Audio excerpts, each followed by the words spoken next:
Hi there, I'm Mike, and no, you're not seeing this wrong. I'm doing another rapid review because what I have for you today is another Rey review.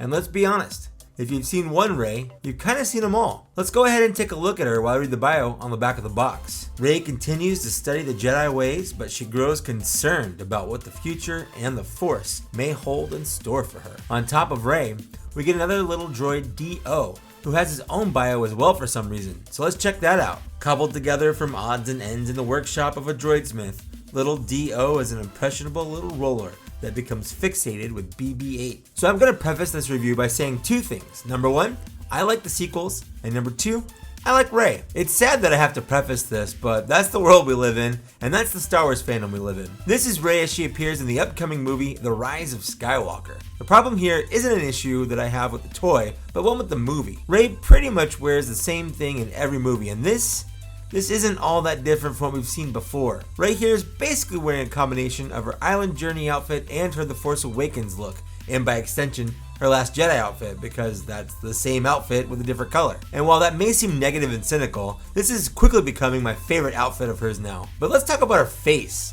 Island Journey Rey was the first figure released with the new face printing technology. Digital face printing was a game changer for the Black Series line, and it instantly dated older figures because they now comparatively look like they came from a completely different line. So, this face right here, it blows every other printed face out of the water. This honestly is probably the best face sculpt / face printing combo we've ever seen in the line. So let's take a look at what she comes with.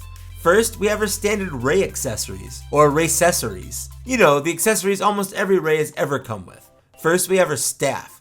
This staff is very much the same but different. Looking at it, it's almost indistinguishable from her other Rey staffs. This one though, comes apart, though some may have noticed that the blade from her lightsaber fits inside one of the sides of the staff. Does that mean something? Who knows? We'll find out later this month. Personally, I think it just comes apart for storage and easy cleaning. Speaking of the lightsaber blade, she also comes with what's now the standard Rey's lightsaber, which we all know is the Skywalker family lightsaber. But I suppose it's newly rebuilt, so maybe it is Rey's now. My only complaint about this is that Rey, still after 8 figures, has no way of attaching this to her belt. Although she does have a holster for the gun she comes with. This blaster is the same blaster that we've had since, I don't know, 2017. On top of her classic trio of accessories, she also comes with a removable bag that can sit on her shoulder. It looks good on her and I like it. Things like pouches and bags give character. Unless you're Rob Liefeld and you go overboard. The most notable absence here though is her hood. She has a sculpted hood that sits on her back. I was hoping that Hasbro would do what they did with Kylo Ren and give us an option for having a hood up or the hood down. As it is, her hood is part of the sculpt and not an accessory. I just wish it were. And her last accessory is a completely different character, or a droid, D-0. No, I'm not saying that droids aren't people, but I'm just saying that this one came as an accessory to a person. D-0 is basically a small wheel with a hairdryer attached to it. The droid itself comes with an even smaller accessory that is only a matter of time before it gets knocked onto the floor, never to be seen again. This is a tiny stand that keeps it stable because it's just a wheel. It's nice that it comes with that, but it is absolutely microscopic. D-0 has a lot of great paint apps and a surprising amount of articulation, especially from its 3 antennae. D-0 is actually pretty cute and looks great on the shelf with the rest of my droids without being another astromech or protocol droid. So what about Rey's articulation?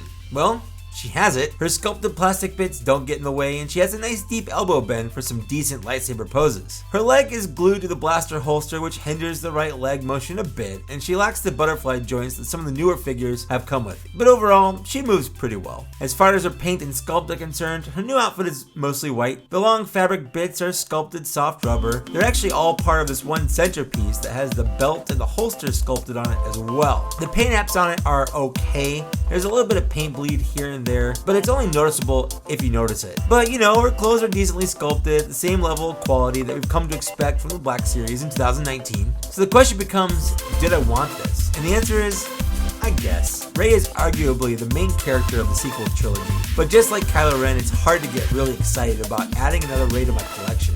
And I like her, but it feels more like an obligation to add her to my collection right now, and maybe it would have been nice had they held out another year or so before giving us this Rey. I honestly would have rather had another Poe or Finn from the new movie because they actually have cool new outfits this time around. So here on screen is a breakdown of my score for this figure. As you can see, she gets a 3.75 out of 5. Seriously, if you've gone this long without getting a Rey, I would recommend picking this one up. If not for the best Daisy Ridley likeness in the line, do it for D-0. I kind of have a feeling he's going to be the Baby Yoda of the Rise of Skywalker movie, but maybe not on the same level.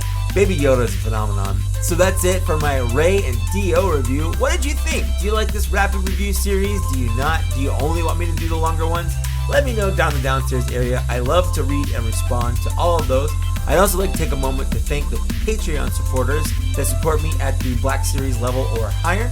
It means a lot to me that you guys would want to see these and pay me to make them. If you don't want to pay me any money though, that's fine. There's a couple different ways down the downstairs area that you can support me if you want to that are free, such as liking, sharing, subscribing. All of these go to help the channel out, and they do mean a lot to me as well.